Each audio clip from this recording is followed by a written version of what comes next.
Folks, welcome inside the Parisi Palace, high above 3773 East Broadway. This is the Jake Feinberg Show, coming to you on Power Talk. Thank you so much for making us part of your day today, and what an honor it is to bring back a friend of the program, diehard music head, an incredible musician, and somebody who had a great and deep personal and working relationship with the late, great Neal Casal.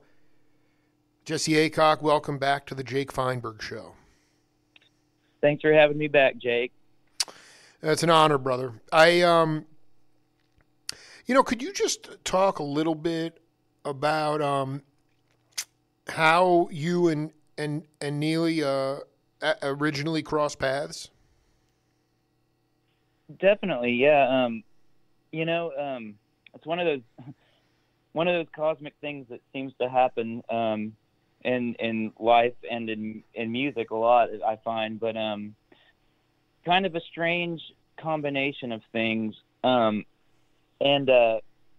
really, it started. I was familiar with Neal's work pretty early on. I was probably one of the only seventh graders, at least at my school, that knew who Neal Casal was. That's freaking great.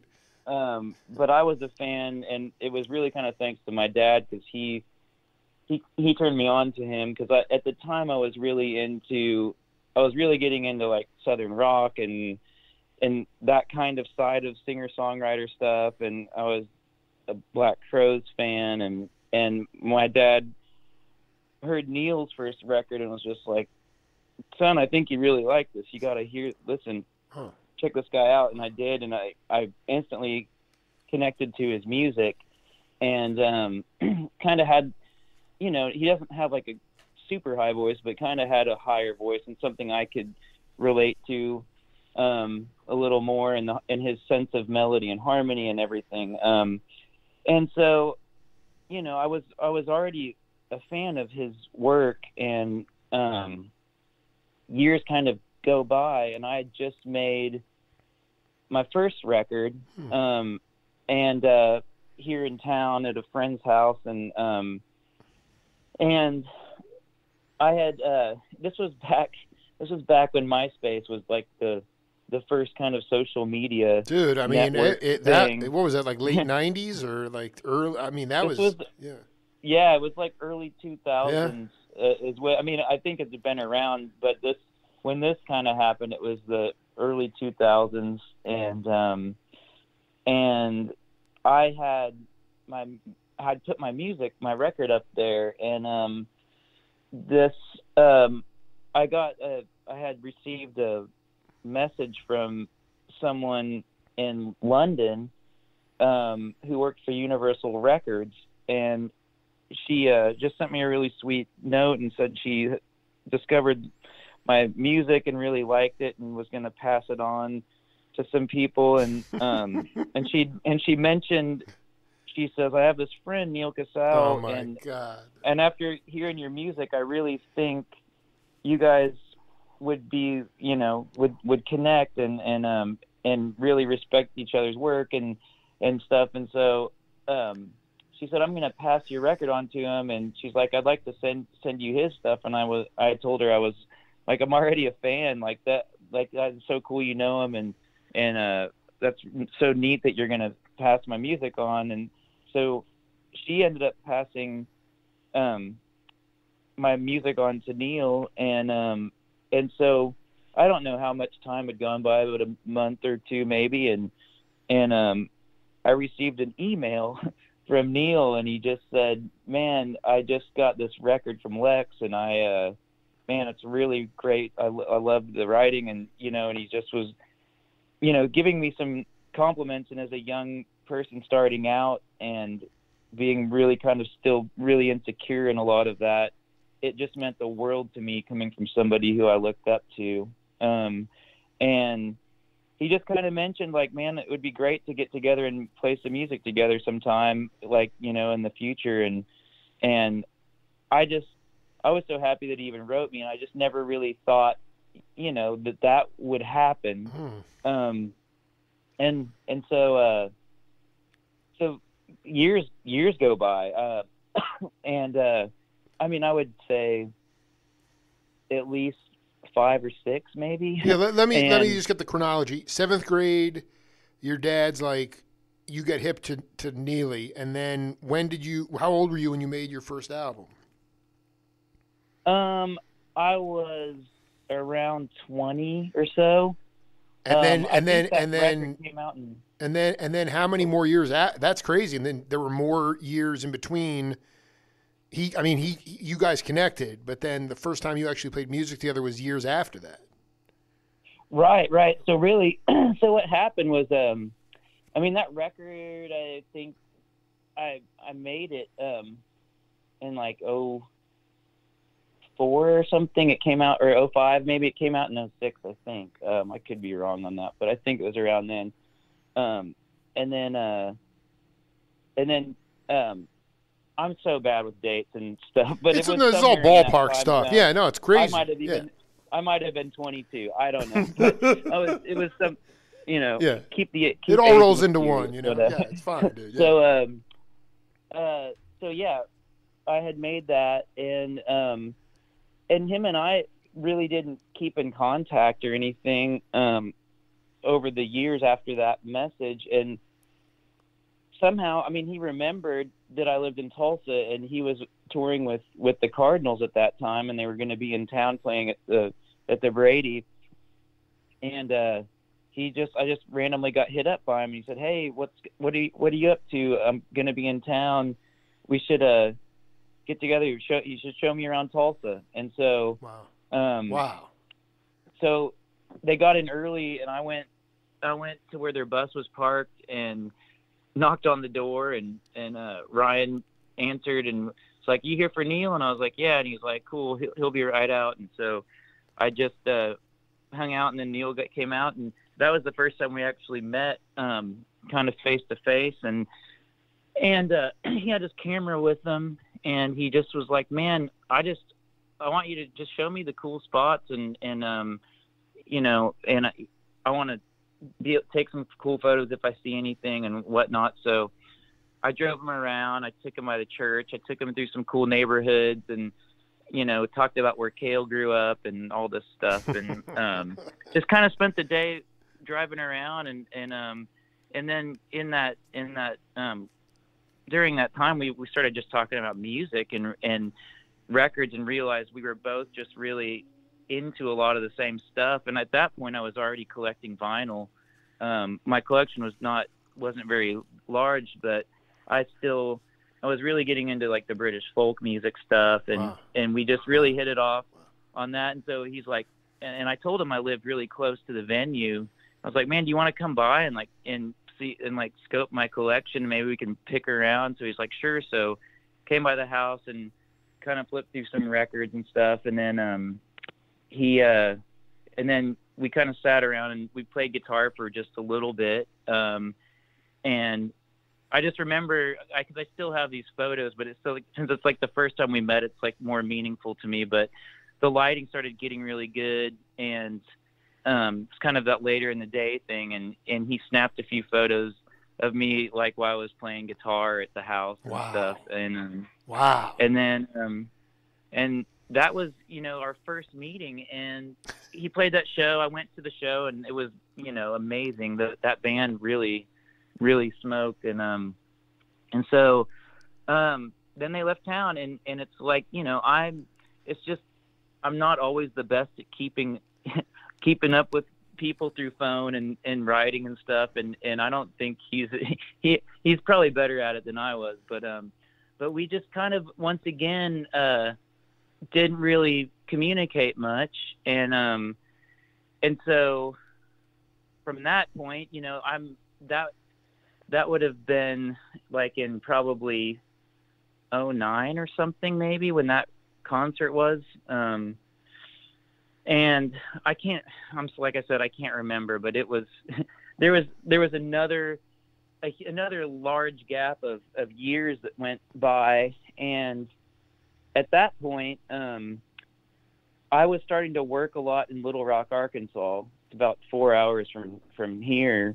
Cause my buddy, had a studio there, and I was starting to just do some kind of little sessions here and there. And he said, man, I've got this friend from Memphis who is a great drummer, and I feel like you guys would just really connect. And it's like, I think it'd be worth you and my bass player, Eric, at the time, he's like, I feel like it'd be worth you guys coming to Little Rock, since it's kind of in the middle, and just like, I'll set up some mics and you guys just jam. I mean, no, you don't have to do anything just other than just jam, and with my friend George. So I was like, okay, cool. And so next thing I know, I meet this guy, George Sluppick. Wow. In Little Rock, Arkansas, and we're jamming, and we do hit it off, and musically we're like super tight. And I was kind of looking at like putting a different band together, and it worked good enough to where I was like, man, let's do this again. And maybe next month let's reconvene here in Little Rock. And everybody was kind of down. And then sort of before the next time that could happen, I get a call from Sluppick, and he said, hey, what are you doing, man? I was like, oh, I'm just sitting around the house. And he's like, well, guess who I'm sitting with? I was like, who? And he's like, Neal Casal. And he's like, we were talking about Tulsa, and your name came up. I love this. And I was like, no way, what are you doing? And he's like, we got a gig playing. I just tried out drums for Chris Robinson Brotherhood, and I'm joining this band. And I was like, no way. And being like a young Crows fan, I was just like, all these weird dots kind of connecting. And right. So that was kind of wild. And I was really glad for him. I was slightly bummed that we wouldn't be in a band, but I was I wasn't like distraught. I was no, really you get your hopes up. You had fun. It was a great. You have tapes of that first jam with Sluppick? That's a good question. We got to get those out, man. About that. Yeah, that would be cool. Actually, yeah, he may have. He may still have all that. Anyway, was Neal in the CRB at that point? Yeah. Wow. Yeah, so Neal was in CRB. It was like Muddy on bass, and that was like that first lineup. Right. Yeah, I mean that was the first band. So yeah, Neal was in CRB from the get go, and that's right, and Mac too, yeah. Yeah, mm-hmm. and so that that happened, and then they kind of start that band. I don't know, maybe it was just like a year in of them being in CRB, and I can't make this stuff up, but I'd gone to a vintage clothing store in town, and I had just left, and I was in my car and driving around, and I hadn't really thought about making a record. It wasn't anything on my mind, and I was just thinking about it. Just hit me, and I was like, I need to make a record. And I thought, who would I want in the band? Like, what would be like the coolest band? I was like, man, George and Neal together would be insane. And so I just was thinking that, and out of nowhere, after not hearing from him for like months, I get a call from George, and I'm like, dude, that's so weird you called. I was just thinking about you. And he's like, man, well, I was thinking about you. He's like, what are you doing like the next month? He's like, we have some time off with CRV. Do you want to like make a record or do some shows or something? Whoa. And I was just like, dude, you have no idea. Like, I was just thinking about this, and I was like, what do you think the odds are of Neal being down to do something like this? And he's like, man, I'll ask him. He's right here. And so he talked to Neal, and they were like, man, we're down. Like, if you can get us to Tulsa, and it wasn't at first, like, we were kind of debating on, or at least I was, on whether or not we should do the record in Tulsa or somewhere like California or somewhere else, because at the time there really wasn't much going on here studio wise. And I was like, man, Leon's old church is here, but it's not really being used as a studio at the time. It's just kind of almost like a storage building. I was like, there's some gear in there that this guy's like keeping there, but really it's not set up to really do much. But they were like, man, that would be cool. Like, we want to come to Tulsa. If we're doing a Tulsa record, it's got to be done in Tulsa. And if we could do it at the church, that would be really special. And so I just said, well, man, let me figure it out, and I'll let's see what I'll make calls today. So I just started making calls. I got in touch with the owner of the church at the time, and he said that would be fine, and kind of gave me like a rate, and it was, affordable. And then I talked to my friend Jason in Little Rock, and I said, man, there's some gear here, but not enough. Do you think you could bring some of your studio to Tulsa for 10 days? And said, sure. So he, that's a whole nother trip. It was just, that was magical. So they came down, they had some time off. They came down for about 10 days, and you guys... About 10 days, yeah. And what record came from that? It's a record called Flowers and Wounds. Jeez, it was is the record magical stuff. Put out before this one, and it just came together, and the whole thing was, and it every musical thing you do is like a lesson in how to do it, or how you can do it, and I've always, just growing up in this scene, it's like no one really rehearses in this town. It's like rare you get a rehearsal. It happens, but it's really rare. And it's all more about like using your ears and getting together with people and just feeding off each other and getting the right vibe. And that's what those guys wanted to do. They said, if you have demos, you can send them, but you don't need to. It'd be kind of cooler just to kind of go in with no preconceived ideas. And so that's what we ended up doing. And so when they came into town, we really just like worked up the songs on the spot in the studio and then cut them while they were fresh. And working with Neal was really impressive. And I mean, with both of those, with George and Neal, but just Neal in the sense of the way that he approached recording and his ideas. And he kind of naturally has this producer side, and it really kind of showed me how you can work in a session. And I've continued to kind of take that on in my life now. And so watching him kind of work, and the way he's able to communicate ideas across is really, there's like a cool way of doing it. Right. So it's not really like, it's like it's not like an alienating or heavy-handed thing. He just has a way of sort of getting the most out of people in the studio. Right. That's it. Not forcing anything, right. Just at all, and really just encouraging freedom and more of just like, hey, I heard you guys start doing this, and I think we should lean into that more, or whatever it is. Yeah, right. And do so. So we were doing that for those 10 days, and that was like, you're in when you're in the studio, it's kind of like you're in a whole different universe. And even growing up here in town, like living here, and it's such a comfortable place, it was like really surreal. Like that whole 10 days, I was just sort of like almost experiencing Tulsa through the eyes of them, which was cool. It's neat to bring other people to your community and like kind of feed off of them, and there was a couple nights where we were working pretty late most nights, and so we were pretty fried by the end of the day, but there was a couple nights where I took them out, and we were kind of in a more celebratory mood. It's like, I want to show you guys some of like the scenes. So we went out and caught my buddy Paul Benjamin and his deal at the Colony, and they were just blown away. It was really nice. And then during that time also, we were just talking about Tulsa and nerding out on Tulsa musicians and whatnot. And I was like, man, you guys know, like, Karstein is living here. And Neal's like, no way. Oh, I love like, it.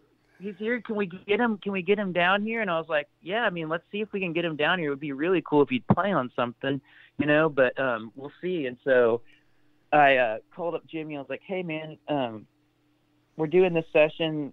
I've got these friends in town. I was like, George, they're both huge fans. I was like, George is a Memphis guy. He, and I was like, he's like friends with like the Dickinson family, and which Jimmy knew all those guys, like Jim Dickinson and all, and played with him. And wow.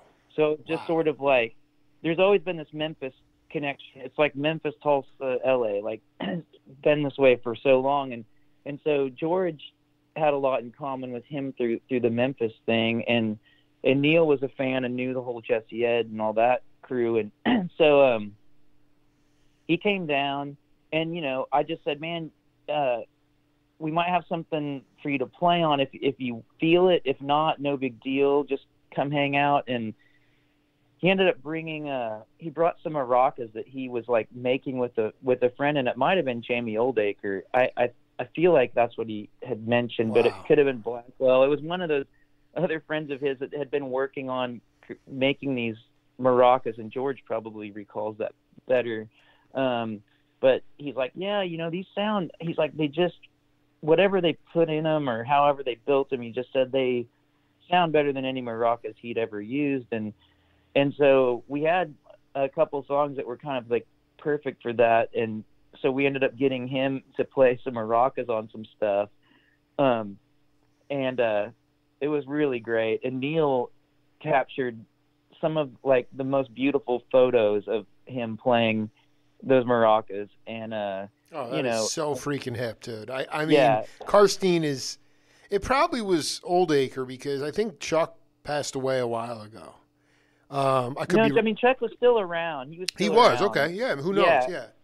Yeah, he was still around because I know that. I can't believe that. Much, so, yeah, I'm looking at this album here, and it's like, I mean, Casal, Slupik, Hidalgo, and Tucson legend Jimmy Karstein.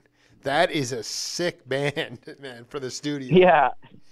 it was. I couldn't have asked for any better band. I mean, and Hidalgo's appearance was also weird synchronicities and kind of cosmic because he was in town for this Experience Hendrix concert where there's like a bunch of guitar players and stuff in town. And my buddy Greg Spradlin, who's a really great artist that lives in Little Rock, he's man, that guy's got stories for days. But he's known Hidalgo. Hidalgo played on his last record, and they've been friends for a while. And so Greg's like, man, I'm gonna come down to Tulsa to visit with Hidalgo, and I know you guys are recording. Would it be okay if I came by, and if I can maybe drag Hidalgo with me? I was like, of course. So we were just recording. We were in the studio actually recording. I think it was Out to Space, and we get done, and I hadn't even realized that he'd come in, but Greg had grabbed Hidalgo, and they were in the control room, and so we get done and walk into the control room, and there's a chair right by the door that you can kind of just miss when you're walking in. And I just glance over, and David Hidalgo's sitting there in the chair smoking weed out of an apple. I was like, hey, what's up, man? I was like, what's going on? Like, man, this is so cool you're here. And he's like, man, really nice song, man. I really like that. He's like, you care if I try something on it? And it's like, you know, it didn't take any time at all. And I'm like, of course. And he's like, well, the thing is I hear this sound like my Hidalgo phone, and he's like, but I didn't bring it with me. It's back at the hotel, so I need to go grab it if that's okay. And I was like, sure. So he goes and grabs this Hidalgo phone, his guitar, and ends up coming back, and he plays on that. And then he ends up grabbing he grabs Neal's guitar and plays this, like, we played him one other song because we were like, man, there's one other song that might be cool. There's like a big open section at the end, and we know we want to put something on it. And we were thinking more of just like some kind of just guitar solo originally. And so we play it for him, and he just instantly, like, you know, the light bulb goes off, and he's like, I got an idea. And he's like, take me to the part. So he goes in the room, grabs Neal's guitar and sits down, and in one take he plays this lead, and we're all sitting in the control room looking at each other like, man, like, that's weird. Like, I don't know if this really fits the song at all. Like, this seems like super, like, off. Like, what the hell is he doing? And we were all kind of just like that's like a weird thing. And then as soon as he finishes, he says, okay, now play it backwards. Wow. And so Whoa. we like play it backwards, and it's like, holy shit, like that's it, that's the part. And it's like he played what he played was he played it intentionally knowing what it was going to sound like backwards, and it blew our minds, and we're just like, man, Is that king. something that like is that something like most musicians at your level? I mean, that can most people do that, or is that kind of a unique thing? I mean, it's a unique thing. I mean, there's guys that do. I think, you know, really, like, really musicians have that kind of ear and that kind of like forethought to do that kind of stuff. And so, I mean, yeah, I think it does. It can come natural to some, but but you know, he's been doing it for so long, and he's just the next level musician, you know. Total next level. That is badass, man. So yeah, then it fit perfectly. Yeah, and it just fit great. And so, you know, it was just a wild thing. And so that night, you know, we ended up, because we just had such a good day that day, and, you know, and he was hanging out, we kind of let loose a little too, you know, there's a fine line. We all kind of like, none of us are huge party animals or anything, but we all kind of let loose a little, and we ended up like, hey, why don't we just roll tape and like go in there and jam? And so we did we ended up jamming with Dave for a while in the studio. And honestly, I haven't heard that stuff back, and I know Jason has it. But you know, it was one of those jams that like you always want like a jam to just be like magic. But I think like looking back, it was like a little too loose, you know? Yeah, that's okay. You guys you were in a great space, you know, exactly. You had been working your ass off, and it was just like, let's have a ball, you know, whatever. If it's sloppy, that's cool, but let's just have a ball, you know? Yeah, exactly, man. So unbelievable. I mean, I had no, and this is not even, and so, okay, continue, please. Yeah. And so that, so we did that record and finished that. And then, and so years go by after that. And I stay in touch with both of them a little more after that record. And, you know, anytime they were kind of nearby playing and stuff, I would go to the show and stuff, of course. And then I could visit with Neal and George, and that was cool. Like, I mean, I remember the first time going to see CRV, it was another one of those moments where, you know, my first rock concert was the Black Crowes, in 7th grade. As far as, you know, my dad had taken me to concerts growing up. But as far as a band that really like, that I latched on to, that I kind of was like, this is my band, you know? You know, that was the first show that my dad dropped me off at. I was like, I really want to go to this show. It was on a school night, and he's like, I'll let you go as long as you get up for school and whatever, and I'll let you go by yourself. But I just remember he said, you know, this is back when you could smoke cigarettes in the theater, at Absolutely. This particular theater. And he just said, now I know there's going to be drugs there, and don't, if someone passes you a joint, don't smoke it. I was like, oh, sure. Like, and I was really didn't care, because I was just fully there for the music. And so that was one of the first shows I went to, and I'm most certain I got contact high, because that place was full. Yeah, no, there's no doubt there was contact high. Yeah, but it kind of wrecked me, because it was like seeing a band that you have only listened to on, you know, cassette or CD at that time for me, it was so bizarre to see them in person. It was at that age, and I just remember it left such an impact on me that it like kind of ruined me for the whole like next couple weeks, because like I just wanted to like hold on to that moment. And so then it was just like kind of a trip when Neal and George were playing with Chris, because they're like, why don't you come hang out on the bus after the show? And so then it's like I'm hanging out with them, and I'm also hanging out with Chris, who is like one of the first shows, he was in one of the first shows I'd ever been to, and Yeah, no, And so that's was really, tripped out. Yeah, no, I mean, that was tripped out and cool too. Yeah. You know, just like one of those, one things that you never think in your lifetime, like you'd end up be sitting on a bus across the table from one of your musical heroes. So Absolutely. So that was kind of wild. And then so we kind of kept in touch, and then I had got this. There's a drummer, my friend Patty Ryan, here in town. We've been playing in bands around here for years, we still do. But he's an excellent drummer, and he got this gig playing with this group, the Secret Sisters, out of Birmingham, and they had just made a record with T-Bone Burnett, and we're gonna go out and tour it, and so he called me because they needed like an auxiliary guy that could play like steel guitar and guitar and stuff. So I went out and I tried out with them and ended up getting the gig.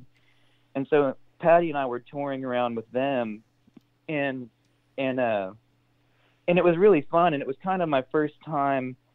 It was like a step up from the van tours that we were doing. And, we had this like sort of bandwagon thing, almost kind of like a souped up Sprinter. So it was kind of a step up. It had bunks and stuff, but like, and so it was a really good experience for me, as far as like, it kind of was my first time to get out on the road more and like really kind of know what that consists of. And it was a fun band, and musically it pushed me a lot, because it's what they do is very like, has very deep roots in like more of like the sort of Everly Brothers kind of world.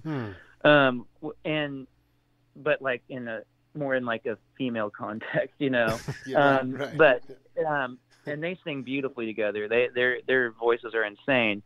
So I was doing that, but musically I still, like deep down I'm drawn to a certain kind of music, and it's like there's an expressiveness in certain genres that you can get, and like that I'm more interested in. And so like we were coming back from a tour, and I think I was driving, or I was like either I was driving or I was like the designated driver. So or not driver, but passenger, just staying up. But it was like 3 a.m. or something. And I got a call from Neal, which was a weird time to get a call, but he just said, "Hey, what are you doing?" And I was like, "Man, I'm actually heading back to Tulsa.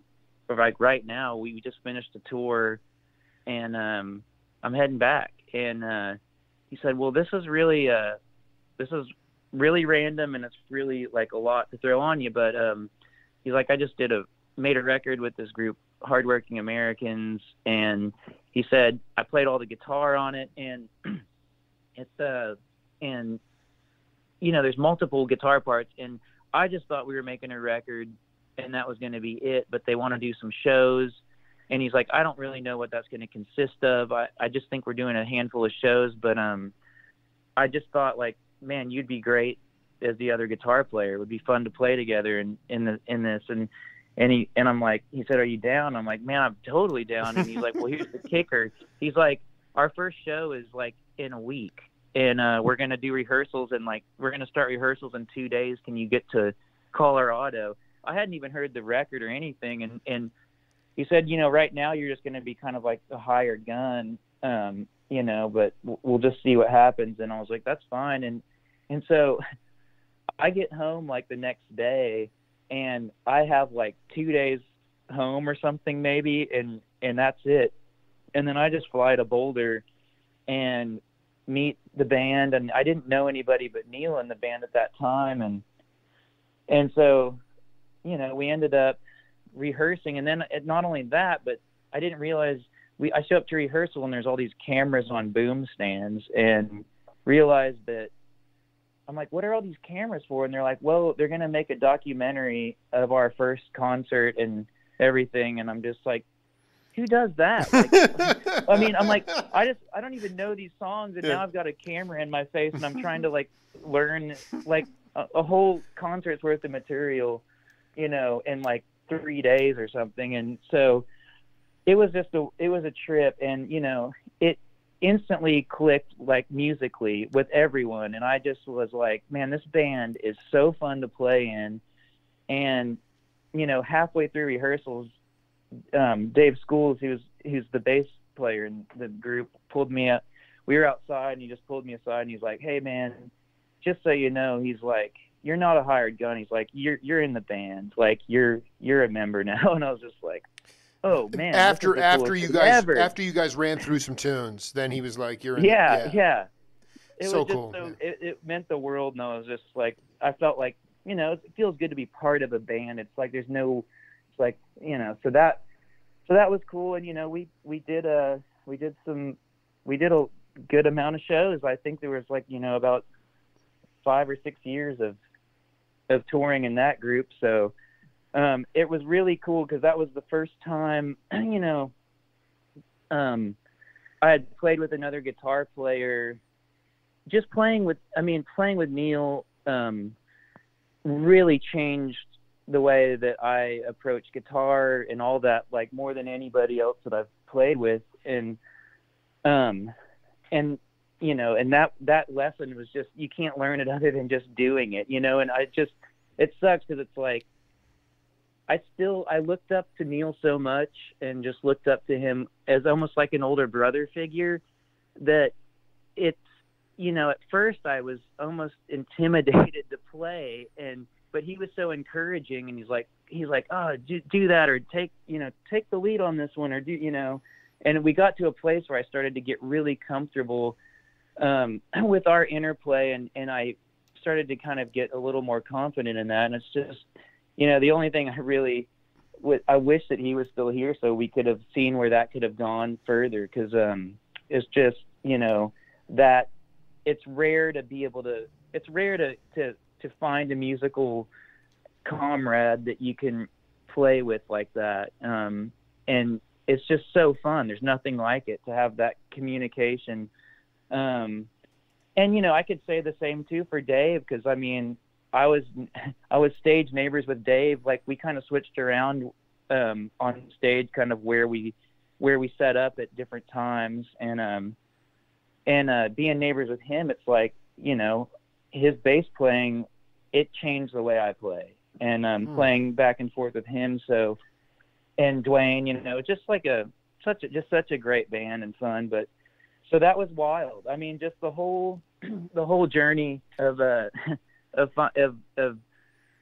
kind of being, put in touch with Neal, and just I just want to be clear, like, as best we can, the cat who reached out to you and was like, I checked out your record, I really dig it, I'm going to hip some people to it, and one of them is Neal Casal. That happened, and then when did Hardworking Americans actually be conceived? What year? I think it was like 2000 was it 14? I'm looking 2013 to the present. That's what it says. So 14 was when 14 was the first show. Yeah, you did a Colorado flood relief show. Yeah, the first, I think, the record was made in 13, the first record, but I wasn't part of that. So I think it was, because it was winter when it was snowing in Boulder, I think, when we did that first show, if I remember correctly, I think. But it was definitely 2014 when I started playing with them. Well, Jesse, we have a game called Name That Voice. I'm going to put this in for you right now. Take a listen to it, and we'll come back. Well, that's a bit of a tall order, but what I miss definitely, everything stems from music. He plucked me out of a cover band that was playing the Wetlands in 1994 when I was 20, and put me in the music business.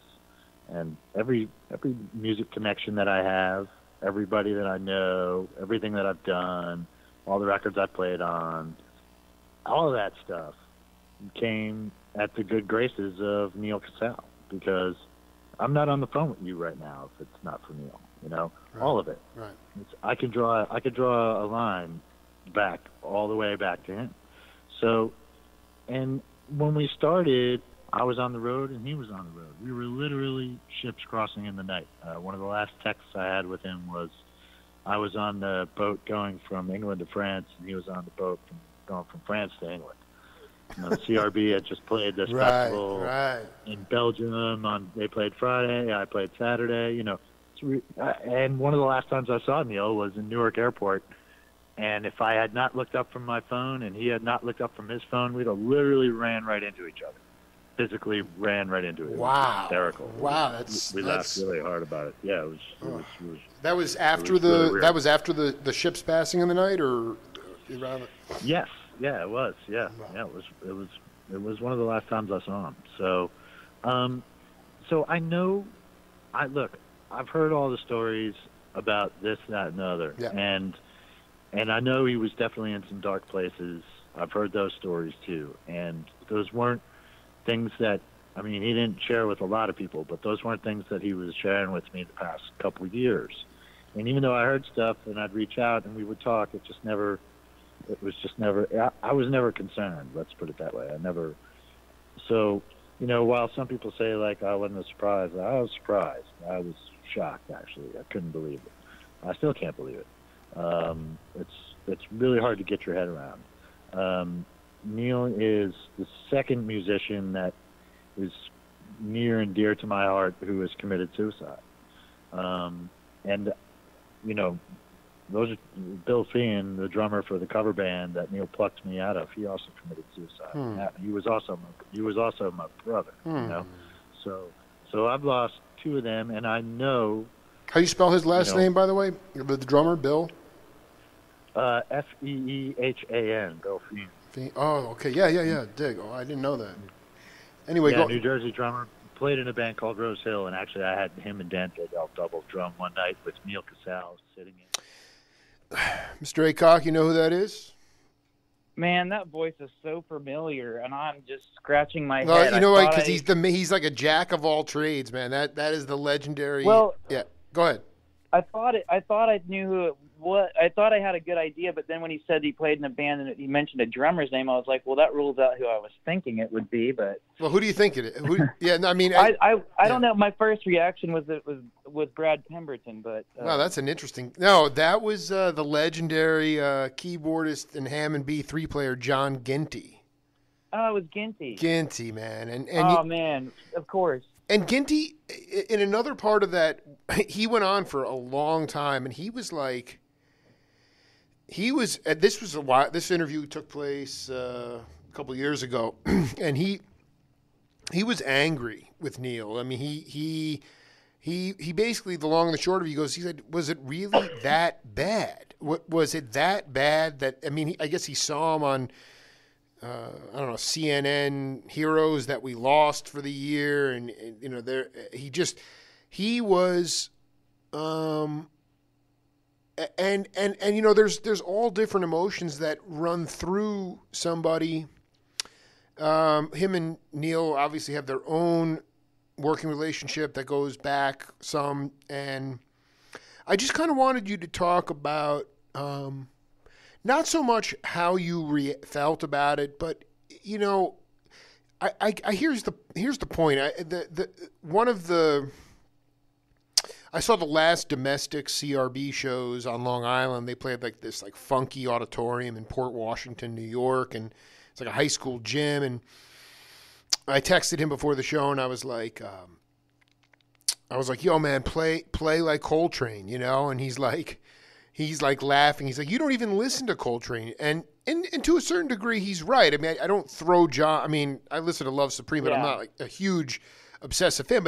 But I know enough about Coltrane where I know what I really meant was play in the spirit of Coltrane. Play in that spirit. And that's kind of what I just wanted to ask you about. Like, granted, we've been in a bit of an upheaval for quite a while with the pandemic, and things have kind of changed. But how do you continue to honor Neal's spirit in your playing, in your day-to-day life, or just in how you now really find yourself being a mentor to younger cats in some ways? Not that you're an elder, but you can riff on that any way you want. Yeah, well, I'm. You kind of just said it. I mean, I'm still trying to do more and more of that, and it's like, and as far as like carrying on the spirit of Neal, it is through like all of those things, and musically, it's sort of like what you said about, pulling in, trying to kind of channel a Coltrane thing. It's like, I try to channel a Neal thing, and it doesn't necessarily mean trying to cop Neal solos, but a lot of times I can't help it. It's like when you play with, I mean, any guitar player, yeah. any musician that I play with for a long enough amount of time, it's like part of the whole thing is you just naturally pick up on things. It's not like I'm sitting around studying. Totally. Like, what did they it. do? Yeah. It's just like, it's like certain things pick up, and that's what creates like your own unique playing. It's like all these different things that you're just sort of like pulling from all combined. And it's like, and in the spirit of Neal, it's just like patience. And it's like something he would always talk about on the road is, when we were getting into like guitar nerd talk, he's just like always like, man, it's like, what's so great about this guy or this guy or that guy is like, man, like just listen to the patience in this. Like he just built this thing, and it's like he just held on to the very last minute before he gave you the goods. And then it's like, and then he didn't give you all the goods, and then it takes it another level, and it's just so there's these things that I hear his voice in my head a lot of times on stage when I'm playing or getting ready to play, and it's all those conversations, and it's like just remembering that stuff. And then other than that, just the way that Neal was as a person and his ability to connect people together, I mean, that's a unique gift within itself. And I mean, I wouldn't know half the people I know right now if it weren't for Neal in some weird way. And so he connected so many dots, and it's so strange that it's crazy how large of a world he had in as far as all these connections and stuff, but yet you can feel so alone within that still somehow. I mean, it's just it's really yeah. I mean, you just can. Yeah. And sometimes that's why you feel more alone is like that. But I just did. Wow. I have picked up on the way that he was with me. I mean, I was just being a sensitive songwriter kid, and the way he made me feel and encouraged me and like gave me the time of day is something else that I have tried to be mindful of as far as when I meet younger musicians who I see something in, and I try to be that way with them and be encouraging and try to like help them get further along in with whatever they're doing, and just be someone that's a supportive person in that regard. And so I mean, all that really stems from what Neal left, Absolutely. I think it's very well said. And there's going to be a lot of opportunities for you to be able to carry his spirit on. I mean, I think that is, kind of all we can do.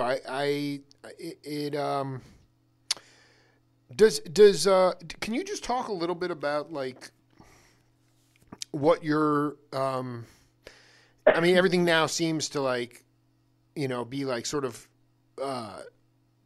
with at least with the pandemic, like everything's kind of not happening until the spring. And then, it's like happening in like quarterly kind of things right now. It's weird. It's just a different vibe as far as touring is concerned. But can you just talk a little bit about like what your are you going to be playing basically locally for quite a while? Do you have anything lined up? Are you planning on pulling any rabbits out of the hat? Any surprises? I don't want to project too far out, but I mean, what's in store for Jesse Aycock in 2022?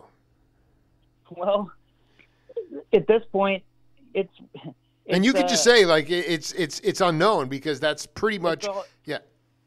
It is. It's like all up in the air. There are things that are potentially going to happen, but it's just so hard to gauge if that will happen, because you just don't know between now and then.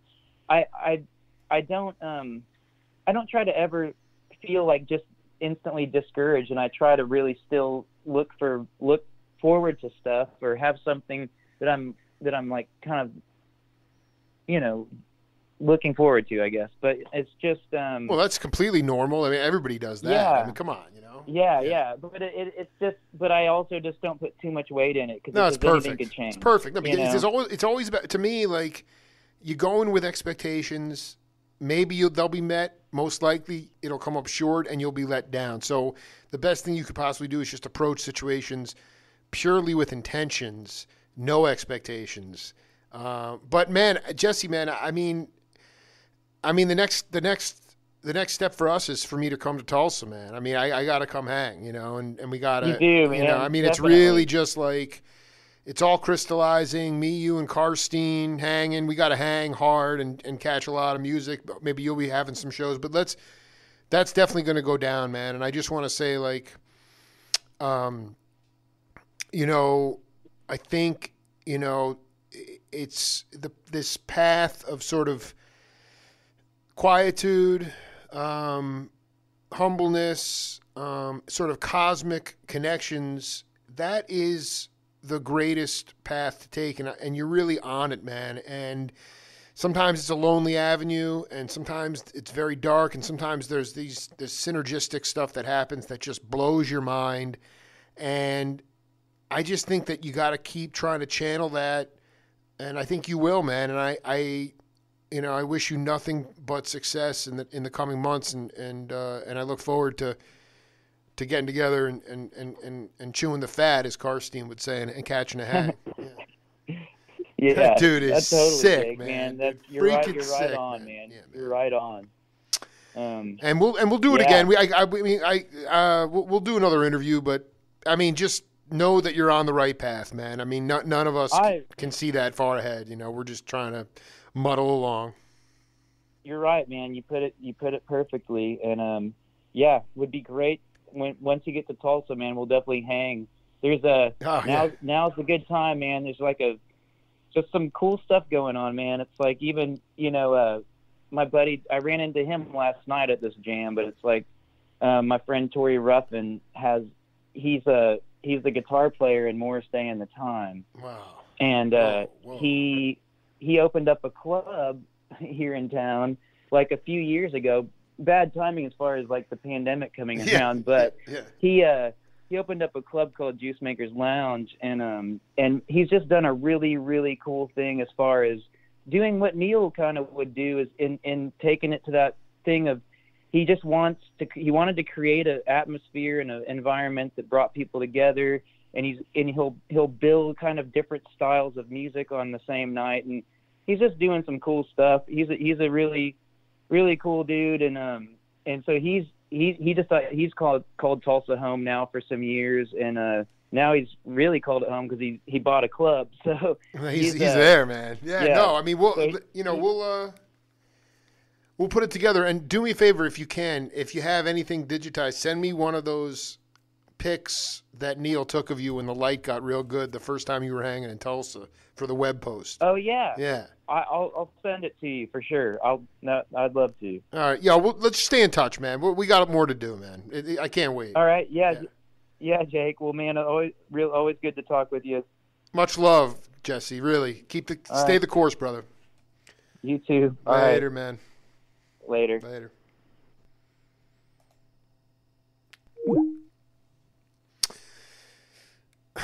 Memory of Neal Casal, in memoriam with Jesse Aycock, and we'll be back with Angelo Versace right after this.